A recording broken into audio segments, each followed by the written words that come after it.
So cold. Close your eyes and see me go old. Feels the chase a breeze. Hold your eyes up to the trees. Have you ever seen the sun jumping into a stream? It's really something.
That? Well, good morning. City Council, as you know, begins its October meeting today, and I will be focusing during the course of that meeting on the entire agenda, but on two items in particular that I want to discuss today that have been designated as my key items. The first key item is the approval of the City Manager's report on recovery and rebuilding a renewed Toronto. And this was a report that was written in expectation that the pandemic would go on for some period of time, but that we needed to have a plan to deal with the aftermath and to make sure the city could come back stronger than ever.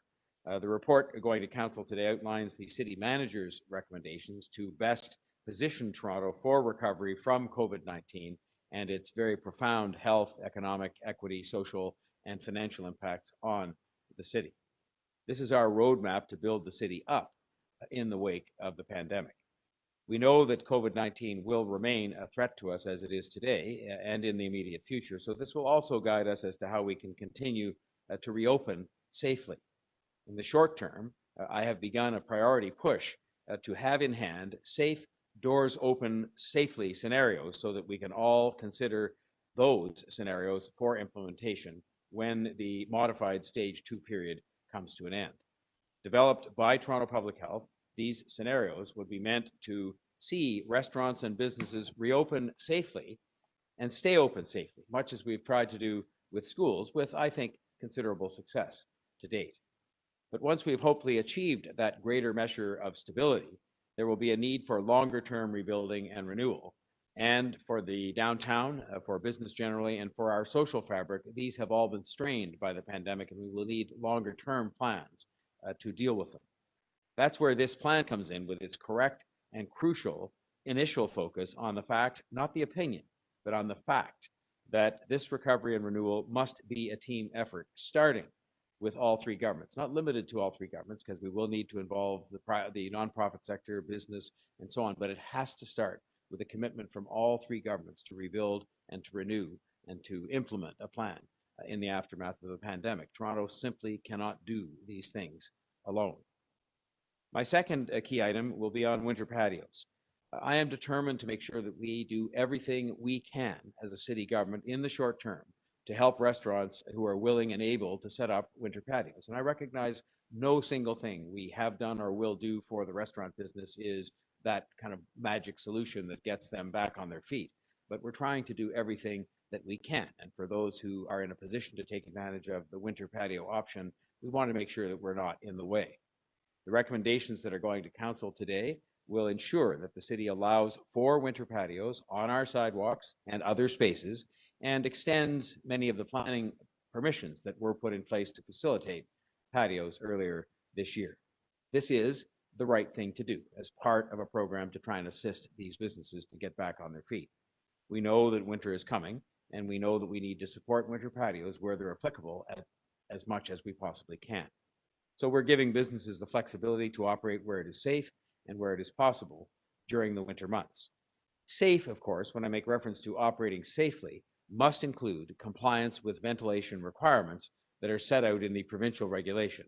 And to the extent that clarification is required on that for restaurant operators, I hope we will have it today, because I think it is fair for them as they make investment decisions, both for them to check themselves as to the wording of the provincial regulation, but also to seek clarification before making investment decisions. As I've said many times in discussing this, the purpose of our trying to step to one side to allow greater flexibility for these patios was not meant to say somehow that it was just okay to create indoor space by another name through things like, say, hermetically sealed tents.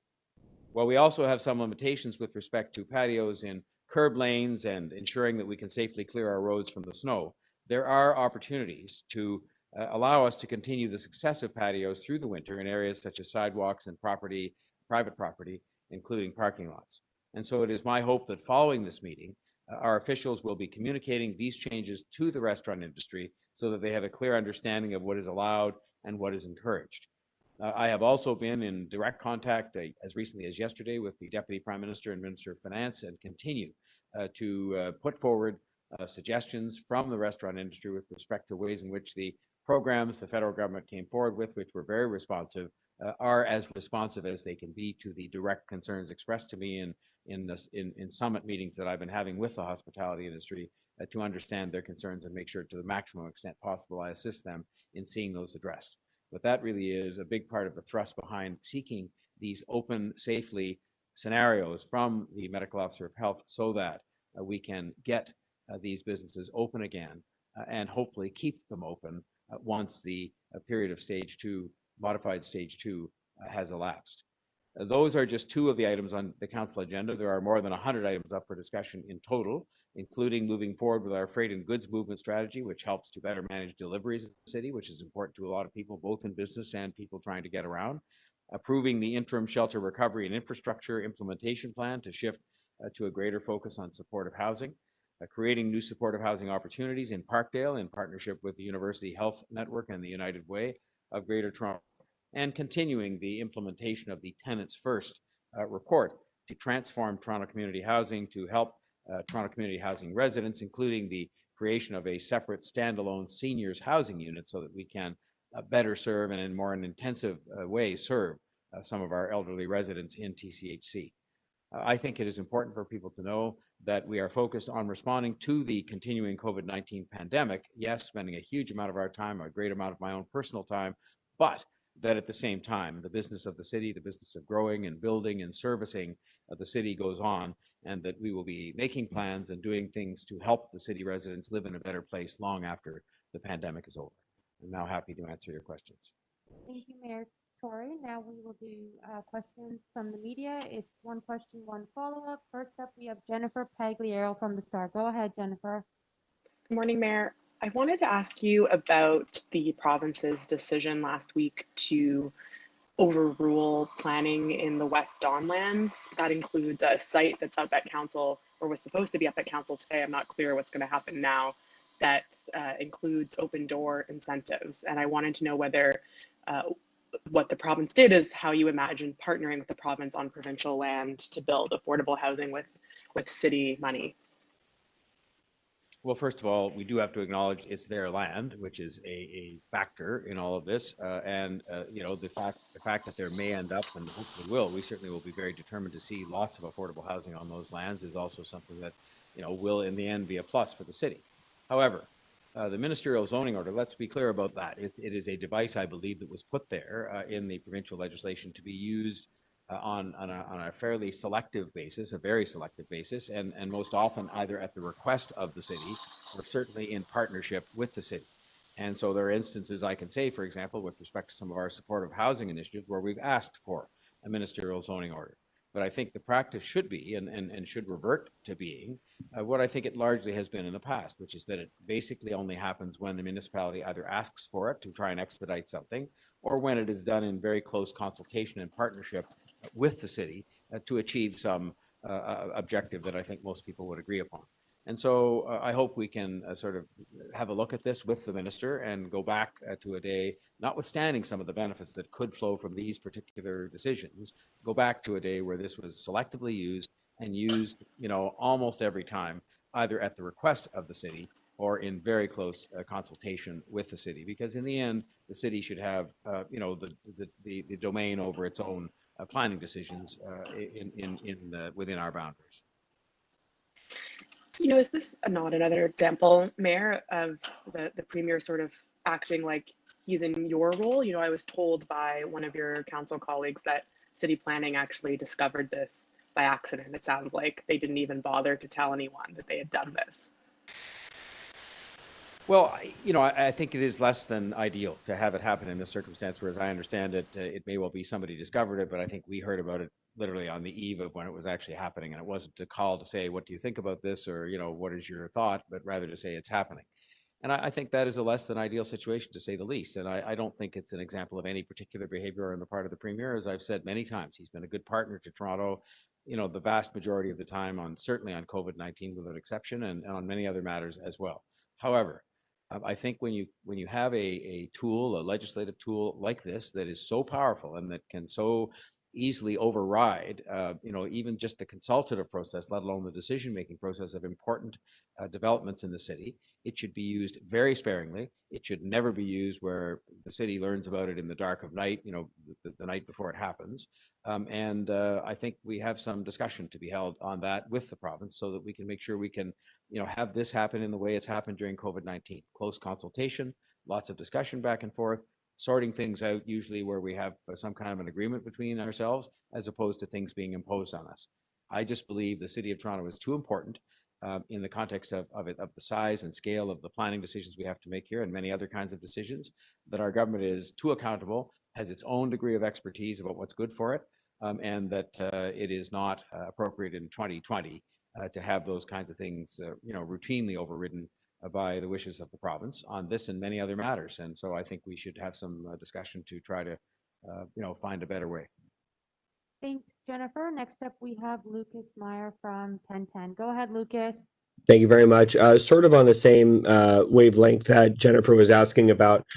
Excuse me, Mayor. The ranked ballots motion. Obviously with the government's bill last week, that's obviously they made a move on ranked ballots. Are you encouraged by the fact that several PC MPPs, wrote to the medical officer of health, expressing their concern about stage 2? Does this in any way give you any hope that, if there's enough political pressure from your side on the ranked ballots issue, that could potentially be reversed?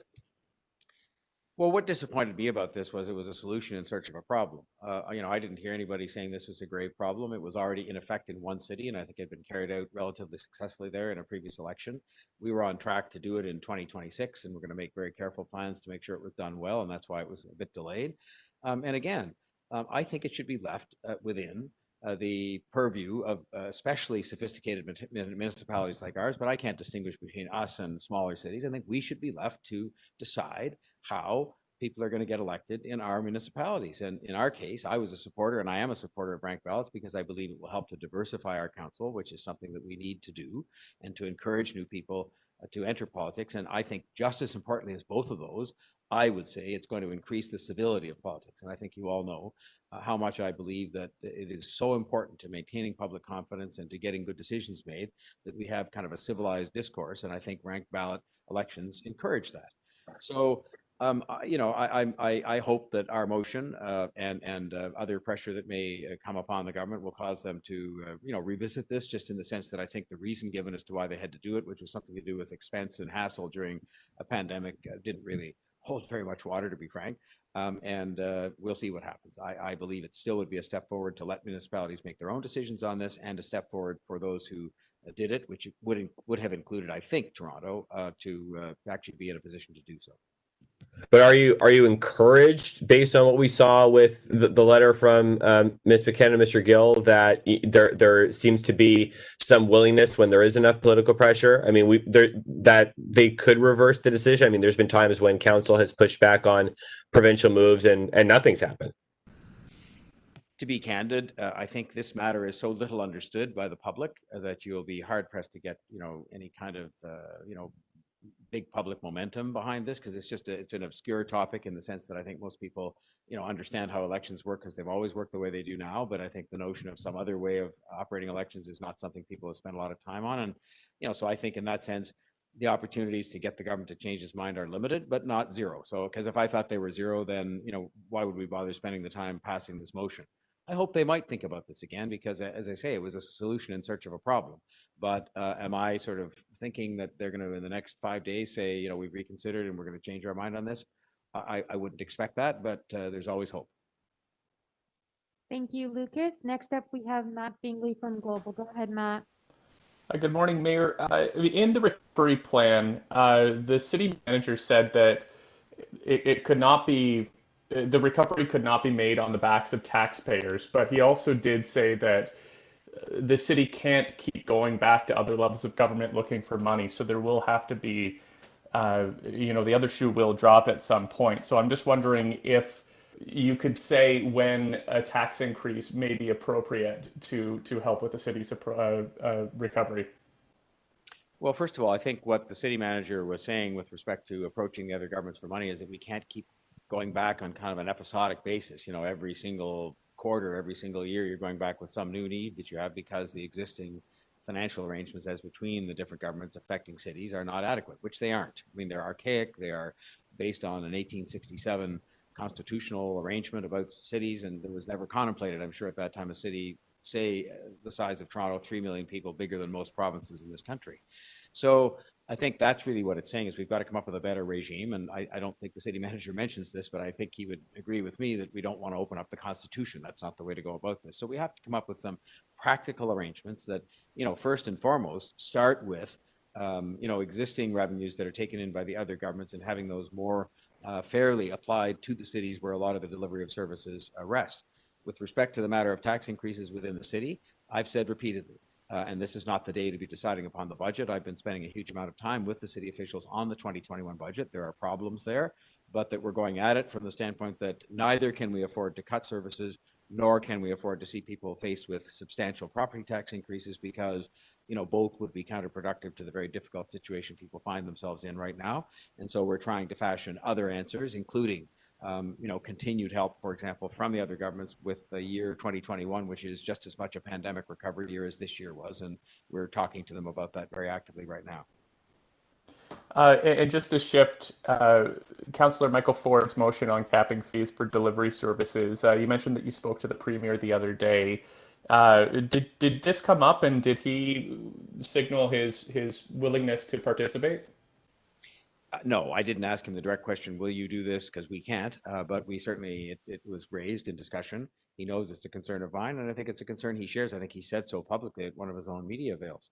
I had a chance to talk to one of these companies yesterday, and they told me of some of the very good things they're doing to help introduce new products to make it better for restaurants. But the fact remains, their main product line, which is their straightforward delivery service, extracts a 30% commission from restaurants. And the restaurants have told me very clearly that a 30% commission taken off the top for a meal that somebody's ordering leaves them with very little, at least not enough to sort of, be a big help to keep them in business.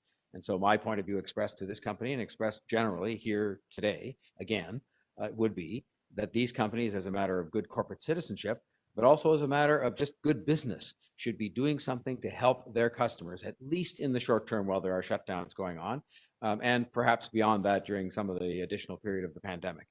But that's a discussion I've been having. This is not the first time I've talked to them. I talked to them as far back as April about this, and they seem to be, relatively unyielding in saying that that's something that they can't or won't do. Okay, that's it for today, everybody. Thanks. Have a great day. Thanks a lot.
Well, good afternoon, everyone, and it's great to be here in beautiful Etobicoke with our outstanding Education Minister, Stephen Lecce, our hometown champions, Minister Kinga Surma, and MPP Christine Hogarth.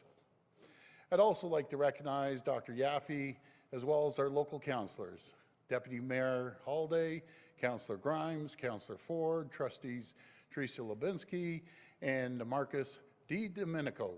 And I love that, D. Domenico. I love Marcus. This guy's a champ too. And Toronto District Catholic School Board, along with Bishop Allen's champion, Principal Lisa Tomachek. Folks, this is a team that is working hard to deliver results. And today's incredible announcement is proof that we're getting things done.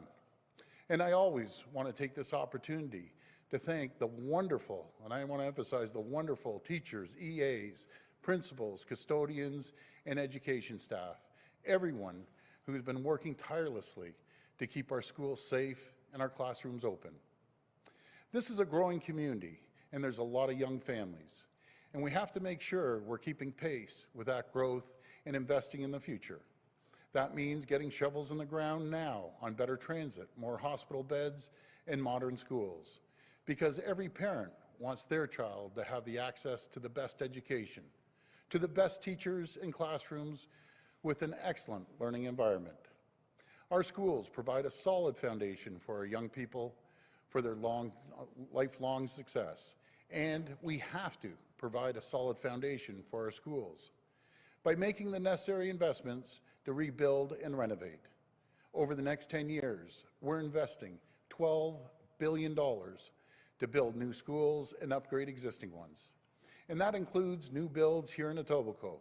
And I'm thrilled to announce, after decades and decades of being ignored, we're here at the table. We're investing over $62 million to build 2 brand new Catholic secondary schools.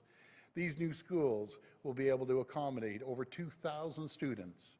We're providing $36 million for Bishop Allen Academy.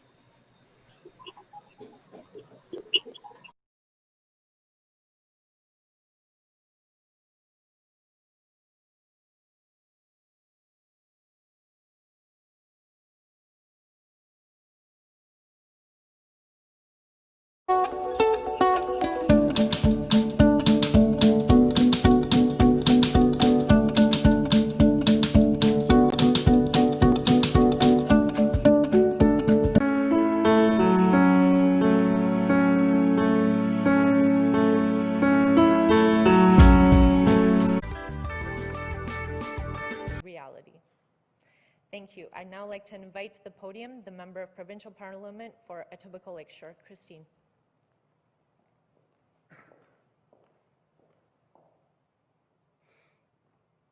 Good afternoon, and thank you very much, Minister Surma. It is my pleasure to join my colleague, the Premier Ford, for this exciting announcement today. I want to thank the Premier for his leadership on this issue and for deciding early on that our government would invest in what matters most, Ontario's children. I must also thank and acknowledge my colleague, Stephen Lecce, the Minister of Education, who has made such an important headway in providing communities with the schools and resources they need, especially during this most recent period. I feel confident in saying that today's announcement is the single most important announcement that I have had the privilege to make to families and residents of Etobicoke Lakeshore since they elected me to serve them in 2018. The parents and members of our community have done an exemplary job in explaining why this new school facility is so crucially important and provided us with continuous support and the helpful information we needed to champion this effort. Staff and teachers at Bishop Allen Academy, under the outstanding leadership of Principal Lisa Tomachek, have done a tremendous job over the past years providing students with quality learning environment they need to succeed. And I can only imagine how excited they will be when they can continue this life-changing work in a beautiful, brand new, state-of-the-art facility. The students of the future who will attend this new school will have many committed and caring adults to thank them for their new school. Our government is committed to modernizing Ontario's education system.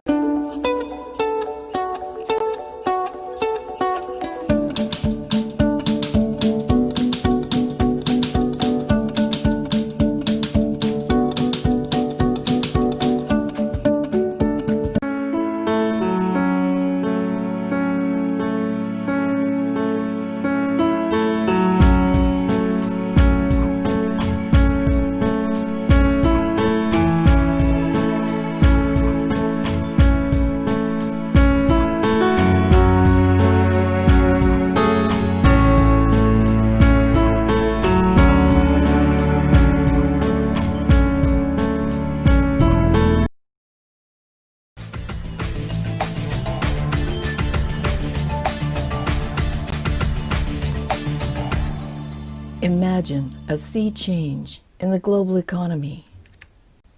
Imagine, in 2006, several of the wealthiest foundations hired a consulting firm to review scientific literature, to consult with more than 150 climate change and energy experts, to create a plan designed to win, a plan to create global cap and trade systems and a binding agreement on greenhouse gas emissions.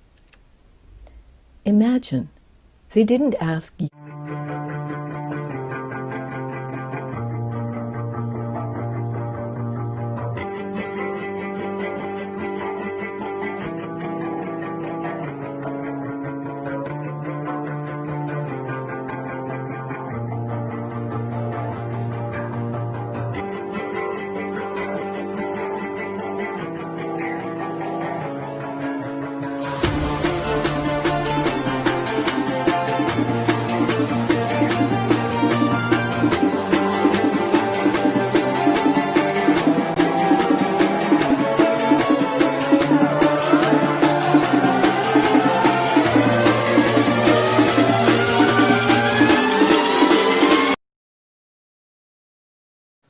Okay, please do.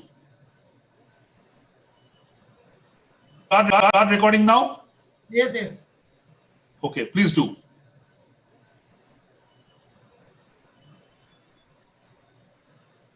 Welcome to the South Asian Environment Dialogue. It's an environmental and climate change program based on various issues of climate change and environment across South Asian countries. It's being done by the Canadian television channel, Climate Channel, in collaboration with an Indian media platform, The Plurals. And in the last few weeks, we have discussed a range of issues. We have discussed air pollution. We have discussed rivers across South Asia. We discussed the climate change. And today we'll be discussing the vanishing vertebrates. You know that a couple of reports have come up recently about the biodiversity of the area of this zone, not only this zone, globally. First, WWF International came up with a report, which is the Living Planet Report 2020, which said that globally about 68% vertebrate population are on the decline. And then recently, yesterday, another report came up of UN report, which tried to link the pandemics along with the biodiversity loss. So today, we have a great panel. I'm introducing the panel to everybody. We'll be trying to discuss for the next 45 minutes or so about the issues of biodiversity loss, the vertebrate population loss, the linkage to pandemics, the policies, the government, the governance, everything about these issues. Let me introduce the panel for all of you. For today's program, I have with me Dr. Kailash Chandra, Director of Zoological Survey of India. I have Dr. Dipankar Ghosh, Director, Wildlife and Habitats Program, WWF India. Dipankar is representing WWF in this program, and as they have prepared this report. I have with me Dr. Muhammad Shamsher Ali, Program Manager, ActionAid Bangladesh. He's been working on these issues for a long time. And I'm also having with me Dr. Arup Rajoria, former Member Secretary of the National Trust of Nature Conservation. Previously, I think King Mahendra Trust for Nature Conservation. And we had a great panel. So let me start with Dipankar, because it's a report being prepared by WWF International. How serious is this report, and what are the main takeaways of this report? Thank you, Mr. Basu. It's also a great privilege to be on this panel, and thanks for organizing it. So the Living Planet report is published every 2 years, and it is done through a collaboration between WWF internationally, along with the Zoological Society of London, and a host of scientific and research institutions, renowned scientists, academicians. And as the report suggests, and anyone can download the report from the online link, it's an index. What we call is a Living Planet Index. Now, animal populations are estimated. There is no absolute census happening. And this index is actually telling us and telling the mankind what is happening globally. It doesn't go country by country. It goes region by region and says that what is the challenge. In terms of seriousness and importance, you have said it, let me reiterate it. Between 1970 and 2016, there has been 68% decline of vertebrate populations. I do not think there is anything more important than this. Okay. Now, if we can discuss today, how are we going to address it?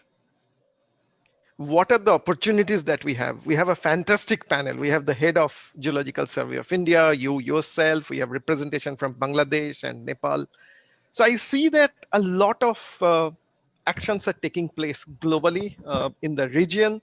So if we can discuss a little more on what have we learned from the indices? We will, Deepankar. I think definitely you have flagged up a very important point. This program is not only to expose the issues, also trying to find out a solution from it. And I personally feel there's a lot of scope for cross-country and transboundary discussion, trans-region discussion to address this kind of issues of commonalities. But let me go to the Dr. Kailash Chandra. Dr. Chandra, you are at the hem of affair in Indians, so-called the faunal part. You are the Director of Zoological Survey of India. I find from this report that as Deepankar pointed out, the report is basically region to region basis. Asia Pacific region, within which I believe our country is also being part of it, has a decline of 45% vertebrate population. Now, that figuratively may be less than the global benchmark, but if we consider that this area in gross has a huge amount of vertebrate population historically, then it's a huge loss. Dr. Chandra, what is your perception and what is your finding? What is the scenario of vertebrate loss in India? Dr. Chandra. Thank you very much, Mr. Jayanta Basu, for organizing this program, highlighting this vanishing vertebrate species across the global scenario. As you know, ZSI is one of the oldest and premier organization in India. We have been working for more than 104 years for the documentation and having the status of all the species, whether it's vertebrates or invertebrates. We have been updating the data for last 104 years. Periodically, as far as the species diversity is concerned, previously we have also been taken up the status of all those species. Status survey of threatened species is one of the primary objective of the organizations, and I would like to highlight here at present globally there are 66,689 species of the vertebrates, which are comprising fish, amphibian, reptilian, birds, and the mammals, of which 6,279 species have been updated and have been reported from India for these 5 groups of animals. And as I understand, WWF, along with the Zoological Society of London, they have brought out the report in which it has been mentioned that there is actually possibility of 68% of the population decline of the vertebrates globally. It's a quite serious issue, and since there are many organizations which are working in India, including WWF, it's our major. What is the India status? What is the India status? What is the scenario in India? Yes, in the yes, I'm coming population to that decline? only. And as you know, that we have IUCN status in our whole world, part of world conservation, and they are actually all these vertebrates and invertebrate species have been assessed in all the landscapes, whether it's regionally or nationwide. Then, but as far as IUCN status is concerned, that is international level. But I'm happy to share it. So far, I think not a single species globally it has been found as extinct in India. Although there are many species which have been known as the regionally are extinct from the country, but globally not a single species has been officially declared. But I understand there is a lot of decline in the population of the species. Maybe the vertebrates, so that's the flagship species, are the keystone species, and there may be other species which have been reported. But out of these 6,279 species which are pertaining to the vertebrates, we have more concern about the mammals, that is the flagship species. And there are a lot of work which I have carried out. Okay. Even JDSI has been working on for last more than 5 years on the flagship species from different landscape, most importantly from the Himalayan region. Okay, I'll come to that later. I'll come to the details in the later. But just for this particular query, how many species, vertebrate species, right now in India, according to your finding or your research, are on the kind of fringe of being impacted seriously? What is the number, gross number? As I have given the number on rates, there are 718 species which have been included in the threatened category. So there are 247 species of the fishes, 82 species of the amphibian, reptilia, 54 species, and the birds there are 101, and 95 species of the mammals. Total 718 species are included under the threatened category. That includes vulnerable, endangered, as well as the critically endangered species. All inclusive. All inclusive. So critically endangered species are 92 species. 92 species critically endangered. 92 species. Okay, I'm coming to Dr. Chandra later because we need to talk about these policies and kind of scope of collaboration. But before that, let me go to Bangladesh first, and then I'll be coming up to Nepal. That we have heard from Dr. Chandra the Indian scenario, and he said that quite a number of species are being in the category of threatened and many endangered and all likewise. What is the situation in Bangladesh? If I can have it from the Bangladesh participant, Mohammed Shamsher. Yes, thank you. In Bangladesh also same. The endangered species more or less similar to India. Okay. Because our land category is mostly an ecological system, mostly same. Therefore, we also with number of endangered species in Bangladesh also same. But I want to address some issues that is caused behind why actually the species is going down. Basically, particularly this is actually related to natural resource management. You know, the natural resource, primary resource is land, water, and air, and then it is flora, fauna, and aquatic biodiversity.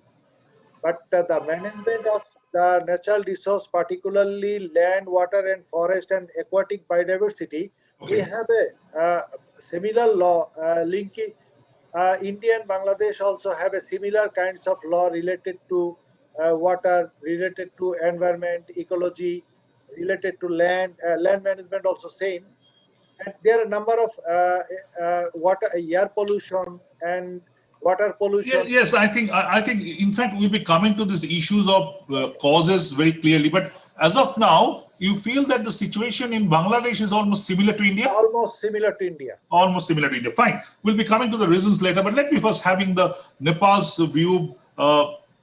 Arup Rajoria, being a very senior expert in this line. Dr. Rajoria, what is the scenario in Nepal? Your landscape, your whole kind of scenario is different from India and to Bangladesh. What is the situation in Nepal right now? Oh, thank you, Jayant. Thank you for the opportunity. And, you know, for the record, I don't represent any organization, neither the government of Nepal. And but that makes my job easier. That makes my job easier. On this, you know, our landscape is similar to certain parts of India. We're not immune to the threats that other countries have, but the topography of Nepal, almost in a span of 50 miles, from almost sea level, it goes to the highest point of Earth, that's Mount Everest. And with the altitude, there is drastic change in culture, in the demography, Yes. and so the biodiversity. And that is why Nepal comprises of only 0.1% of the global area. Okay. But has 3.2%, but it harbors, this is according to the CBD report, it harbors 3.2% of flora and 1.1% of fauna. Okay. So the richness and the diversity is, Great. it's like great. living museum there. It's like a natural history museum.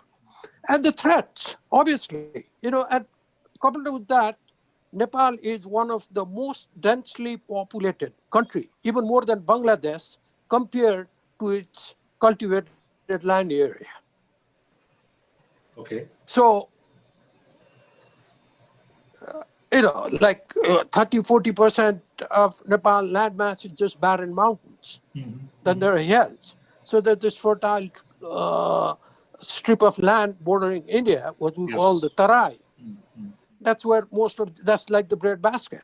And that's where we have 3-4, almost 1, 2, 3, 4 protected national parks and wildlife reserves. Okay. And then we have, being LDC, it's a very agrarian society. But the question is, the people are very dependent. No, but on the question access. is how. Absolutely, I completely I can't agree more that the richness of biodiversity in Nepal is huge compared to the land mass that we are having. But the question is, what is the status? Is that biodiversity is being still sustaining, or it's also being declining? Particularly the vertebrate population has been happening in India and Bangladesh. What's your experience, or what's your thought about Nepal? It's in decline. Thank you. I was just coming to that. I think we Nepalese can claim with vanity and pride the region, like the rhinos and the tigers, the most endangered. It's a very positive growth curve there. There are incidences poaching, which no country is immune to it. But the threats are obviously there. But the preemptive measures and the different factors for that also are in place. And particularly, I think one of our major conservation success is based on community mobilization. Transferring ownership. Okay. Fine. I'll be coming to that. But let me go back to Deepankar again. Deepankar, you are part of this report in the sense that WWF has done it.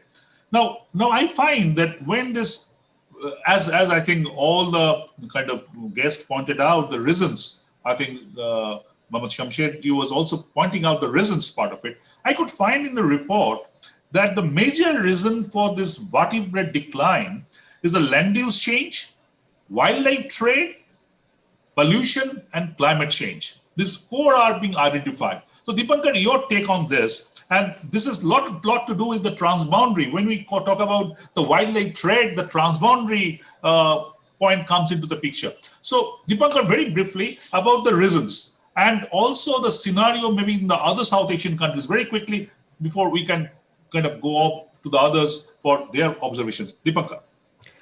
Sure, thank you.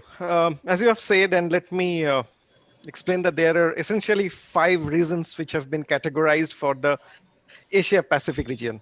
The report has gone region by region. It doesn't, as I said, it doesn't single out a country or a complex of countries. For Asia Pacific, again, 5 different reasons. And the largest of that, or the biggest of that, is land use change, which is a whopping 43%. Overt exploitation, which is extraction plus trade, and most of it illegal trade, about 1/4, 27%. And then, surprisingly, invasive species. It's also related with habitats and land use change to some extent, but primarily invasive species is about 14%, pollution about 11%, and climate change 5%. So those are the major reasons for this decline in vertebrate numbers. And the challenge is, if we look into data, if you look into just the data from India, between 2014 and 2017, a whopping 56,000 hectares of forest land have been diverted in just 5 states: Haryana, Telangana, Madhya Pradesh, Odisha, and Maharashtra. So, every time we talk about biodiversity and nature conservation, and I think one of my previous speakers was saying is that how natural resource is managed, the debate comes is that conservation or biodiversity versus development. It's not versus. It has to be conservation and development. Yes. If land use change is not regulated, if we are not bringing some kind of sustainable practices, things are going to decline. So that's something is happening. I'm not speaking on behalf of the South Asian nations, but let me give you some positive. WWF, again in partnership with a lot of scientific institutions, about 5-6 years back, we came out with 2 reports termed as Where Earths Collide, and you might have done a report on that sometime back. It basically noted new species discovered from the Eastern Himalayan region, Nepal, Bhutan, and India, and humongous numbers of species, including birds, including higher vertebrates as birds like Bugun leochikla. Now, perhaps they are staying because their habitats are protected. It was in a protected area, it's still there in a protected area. I'm not saying that we are looking into a protected area kind of an approach. It has to be inclusive conservation. It has to be inclusive conservation. Fine. Dipankar, I will be discussing about the policy later, but let me come to Dr. Chandra. Dr. Chandra, Dipankar has pointed out how land use change has been the major impact, and I understand that it basically from forest to agriculture or other kind of changes for land use. I can see that in the freshwater, also the aquatic part of it, 4% loss per year, and in India, and also in India, if I'm not wrong, 12% wild mammals, 19% amphibians, and 3% birds have been lost over the period of time. So you have also mentioned how the vertebrates are declining. So let us try to grasp this problem at its neck. What should we do about it? Dr. Chandra, as an expert, as a scientist, and as an institutional head, you are in a very, very important position in the country. You are heading the most important institution in the context. What's your suggestion? What's your talking to the government to rectify the situation as far as possible? Dr. Chandra. Thank you, Mr. Jan. First, I just brief a little about this. What are the causes? It has already rightly mentioned by Mr. Dipankar Ghosh that habitat and degradation, fragmentation, and then conversion of the forest into this land use is the major cause.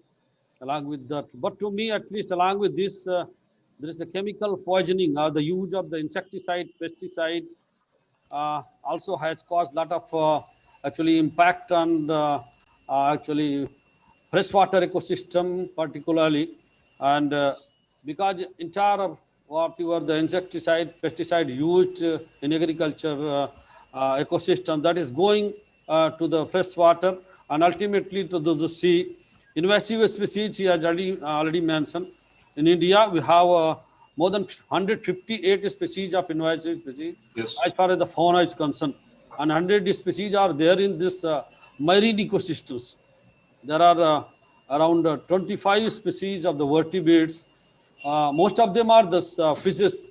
They have actually replaced our local species, or what we call as indigenous species. Climate change, no doubt, has also caused a lot of impact on our vertebrate pollutions.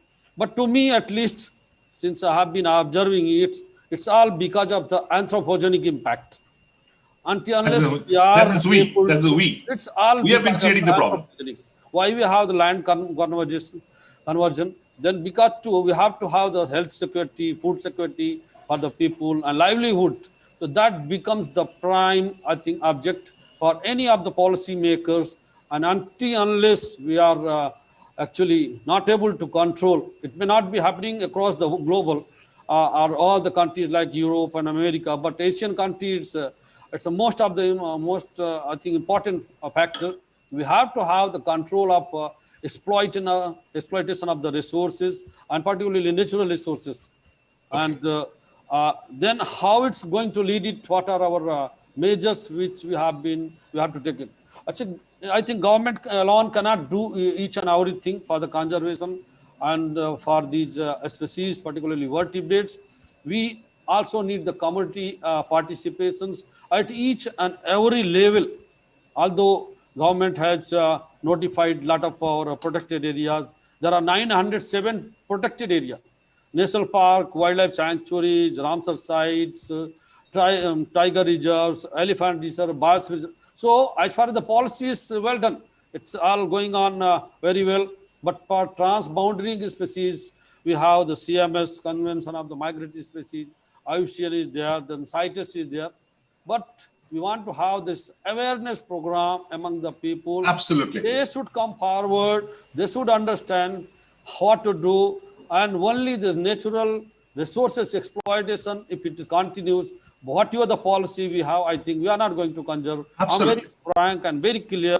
And then it's very, very, I think, difficult to conserve our species. Absolutely. Absolutely. I completely agree with you. I just want to share it. That we had, at least in our database, 1994, we had actually counting up the red data book of vertebrates, particularly the mammals. That time it was 77, and by 2000 it became 144. It became just double number by just maybe around 16 years. So you can see 16 years in red data book, the number of mammals. Yes. It's in India. It's in India. Yes, in India, I'm talking about by 1994, then 2000. It is already available in our database, all published information. So within 6 years, it has gone to 144. Similarly, for our, I think you have nailed it. You have nailed it. I think nothing more need to be said about it. Let's talk about the way out, Dr. Chandra. That what should we do to do this? Because yes, when the 68% decline is taking place in the other vertebrates, the human population has increased almost double. So yes, as you very rightly said, that there are issues of food security, there are issues of land security, and we need to marry this need of human beings and the need of the other population. Humans just cannot live on this world alone. They have to be part of the ecosystem. With that note, I'm coming to Shamshed, Mohammad Shamshed ji. Yes. You have heard what... Number one. What's your take? Tell me. Yes, what we should do about it? We know the problems, what the solution is. No. I'm talking about the solution. Yes, come up. Number one, when the people actually talking about the food security, number of actually population increased, and we need to actually land for food security and other industrial. Do we have any data that can prove number of that amount of land we need to destroy, this number of water body we need to destroy, how much land we actually used for in the name of urbanization? Is it related to food security or sovereignty of the country or safety security of the community? Definitely not. I can guarantee it. The statement provided by the expert, that kind of expert and engineers, that is not always true. Number one. Number two, this is very funny. We have a environment protection law. We have a pollution control law. This is really funny. I actually learning about the law last 20 years, and I have several meetings with the government people last 20 years. Then I learned a lot how to make the law and what is the actually purpose of that. I can guarantee the law, when actually law preparing in the name of water pollution, that is very funny, because during the agricultural law, when we are actually producing the hybrid, ultimately we need to produce chemical fertilizer, including chemical pesticides. I understand that you are talking about the lifestyle. No. I'm not talking about. I am talking about the legislation process. when I am actually introducing any law related to agriculture, that time we should consider the environment, Okay, ecology, okay. and pollution. I get your point, what you're saying. When we are talking about the land use policy, definitely environment, ecology, and pollution should be included. That means ecology and pollution control, everything would be cross-cutting for all over the country in all over the law. Great. Let me take your point to the others. And you remind me one particular thing. One of the experts once told me that was told in context to India, but I guess it applies for entire South Asia, that we are very good at preparing laws, but we are extremely bad in implementing those laws. No, and we are that's the scenario all over. We create the laws, but then we hardly implement those. That's the problem. That statement, actually, I have a different argument. If this law people can actually malpractice, that is not a law. That's not a law. That is not a law. You look at Europe, no? Europe. No, I understand. Let us stay in South Asia. We'll go to Europe later. Let's come to Arup Rajoria's Nepal. That you have heard that this is being questions are being raised about the policies and the laws, and the laws are being framed, the policies are being framed, but we keep on destroying our nature, we keep on destroying our wildlife habitats, and that's what brought us. And that also, I would like to bring you to a very important question, and I'll bring Dipankar and Dr. Chandra to that later, is the COVID. We are all going through pandemic, and the latest UN report is saying that unless we stop abusing and kind of disintegrating biodiversity more pandemics are in offering. That's not a kind of a general statement. It's a report from UN which is being released yesterday. It was just embargoed and just being released. So your take on that, the policy, the people who are framing the policies, how serious they are. Do they really understand the importance of keeping biodiversity, that it is so important to keep the world actually surviving? Rajoria, Mr. Rajoria.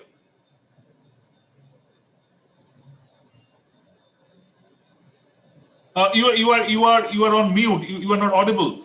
Please unmute yourself. Yes, I request all to unmute. Dipankar and other all to unmute so that you can freely interact. Please carry on. Thank you, Zayant. You brought out a very important point here. The recent pandemic is a wake-up call on balancing nature and human needs. You know, what we've seen from a bat, a pangolin, a virus has brought an egalitarian virus. It doesn't say rich, poor, big, from Donald Trump to Ariksawala in Calcutta. Has brought the whole world to its knees. And it's now focusing on bats and pangolins, their habitat destruction and the linkage. And I think for conservation, this is a very good wake-up call. For example, in Kathmandu, we're sighting birds that were not sighted here 50 years ago. Okay. The Bird Club of Nepal is putting that on their website. Okay. So how you qualify, Rajoria Sahab, how you will qualify the Nepal's government's action on biodiversity? Are you satisfied, or you think they should be doing more? I think taking the whole South Asia region, Nepal has been a trailblazer in conservation. You know, Nepal's first national park was established. I think the link is this issue with the link a bit. Yes, I can hear you. Tell me. Hello. Please carry on. Please carry on. I can hear you and see you. Nepal's first national park, the Chittor National Park, was established in 1976, I think, or 1973, which was 100 years celebration to mark 100 years of Yellowstone National Park. Nepal.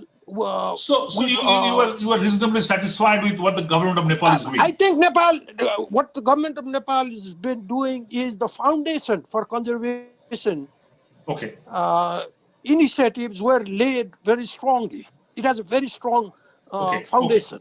Fine. So the foundation is Like there. when we have But they can do yes. more. Always they can do more. And then it's been building on it. There have been hiccups. Building on it is the I issue. would say it's a clean sheet. Absolutely. And everything is hunky dory. But with a good foundation and the Nepal army arming the national. I think I will take that. I will take that. That is a good foundation, but not everything hunky dory. I will take that from Arub Saab. And let me go back to Deepankar.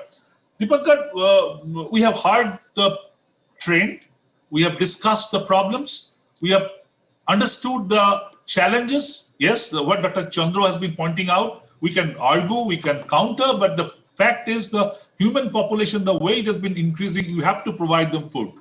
Samsay Shab said that whether that is good enough, they study. Yes, their questions can be raised, but there's no question about the requirement to provide more food, more space. And then what is the solution? There's a marriage between human need and the other population need. And that also brings me the question of regional collaboration, as you pointed out at the very beginning. There are transboundary issues. When the pollution is happening, we find the polluters collaborate, but we hardly find the people who are countering pollution are collaborating. It's very strange. India's average PM 2.5 air pollution is 83.2, according to the latest report. Nepal is 83.1. Bangladesh and Pakistan are within the top 10. But hardly we discuss among ourselves the ways and means to counter air pollution regionally. Same in case of biodiversity. Deepankar, what can be done about it? Because governments are governments. They have their political implications, they have political issues. But I think the academicians, the researchers, the so-called track 2, track 3 negotiations need to take place. What's your take on that? No, thank you. That's a great question. So you have been part of some of the track 2 dialogues between India and Bangladesh. There is a regional framework.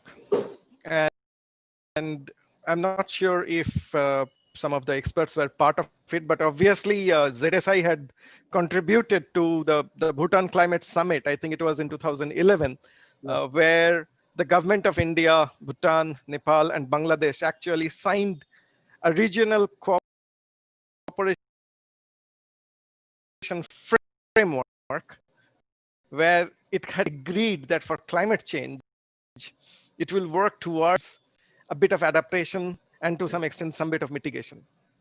So we don't need to reinvent the wheel. We need to look at the existing framework. We have the framework, but if you also look at the Bhutan Climate Summit and the Regional Action Plan.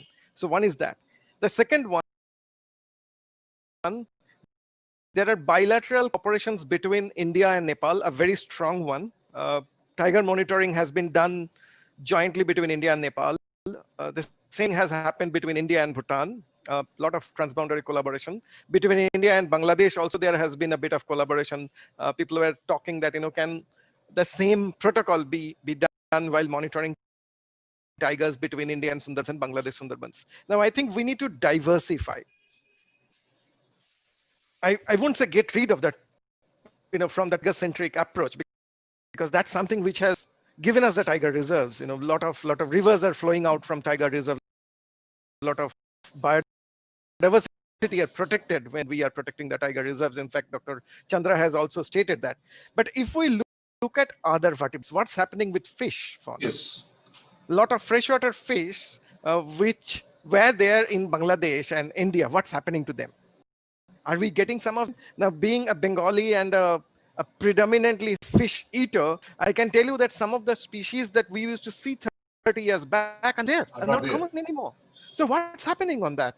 And talking about feed security, if we are not getting our common fish, I'm not talking about Hilsa though, but if we are talking about some freshwater fish, what's happening there?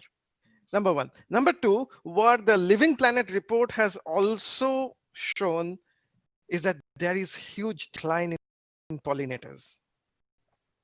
The question to us is that if there is decline in pollinators, what are we going to do with land if there are no pollinators? Then our security is hit on the head with a sledgehammer. So until and unless we are tackling, and Dr. Chandra, thank to you for bringing in the whole pesticide pollution. We need to tackle it. Yes, We absolutely. had to tackle diclofenac poisoning, and Nepal pioneered in releasing vultures. And talking about collaboration, the vultures which are released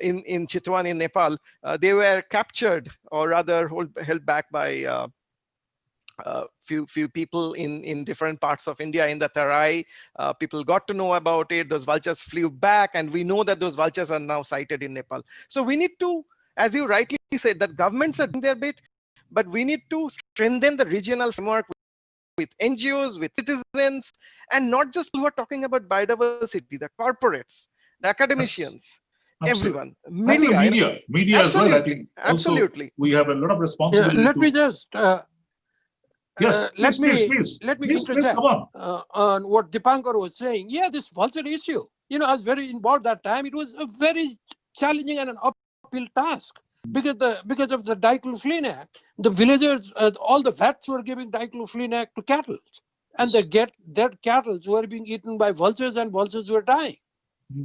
So banning that was not an easy task. So all that pressure needs to be built. But I'm optimistic. The outcome of this pandemic, COVID-19, I'm sure, conservation will be in the front burners now. We hope so. Yeah. So absolutely, thank you for being kind of very important inputs. And I'm coming to you, but before to Dr. Chandra first, because Dr. Chandra, in South Asia, the role of India is enormous, both from the landmass point of view and also the overall contribution point of view. I know that JDSI has been working with various other countries in the region, but how you feel as an expert, as somebody who's been looking at this for quite some time, that how this collaboration, not necessarily exclusively at the government official level, but also sometime beyond that. I can still remember the Mekong collaboration. I was part of the Gonga-Mekong dialogue as a journalist, and I went to the Mekong area and saw such a wonderful thing. I saw that the countries through which the Mekong has gone, Laos, Cambodia, Vietnam, they have formed a Mekong Institute, where the academicians, the researchers, they are at the forefront, and the government at the back, and they are putting all the policy inputs. What do you think? What can be done, Dr. Chandra, to tackle this situation? It's a very, very tricky situation, so to say. Dr. Chandra. Yes, you have rightly said, Mr. Jayant, it's a very vital issue as far as India is concerned. Although there are a lot of collaboration, it may be SACEP, it may be IC mode and multi transboundary issues that's going on at higher level with the government, maybe in the bureaucratic level. What you will see in the ground level, it is not much is happening. As you have told about the Mekong, that is actually the northeastern part of our country. A lot of species of the vertebrates are overlapping with those regions. And since JDSI has compiled entire database of our country, now Himalaya, Bhutan and the Nepal, these areas are having the highest biodiversity proceed in Southeast Asia, as far as the Asia or area is concerned. From Himalaya itself, you will be surprised to know 30,777 species of entire animal fauna have been recorded. So fauna of the Bhutan, Nepal, it's enormous. Even still many species are there. Similarly, for the northeastern region, that is second in our country. If you compare in all 10 biogeographic zones, first is the Himalaya, then second is northeastern region, then third only the Western Ghat is coming. Yes. So we have been highlighting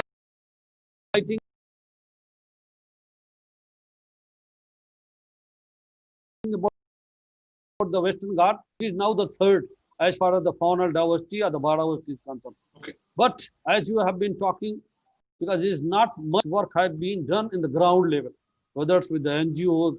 So I want that media should play a major role. So far, we have been only taking up the issues about the iconic species, maybe charismatic species, tiger, lion, Yes, I was coming to that question. Are we too much kind of burdened with the tiger Yeah, and I'll the tell you lions what. and the smaller vertebrates and other animals are being? I'm coming to you, but let Chandra finish first. Yes, and we do Chandra, not please carry know on. what is their status also. So we have to understand in the landscape level, what is happening in total landscape and ecosystem. You have talked about the freshwater ecosystem. We have word in the actually compiled also 9,456 species of animals only named from the freshwater ecosystem India.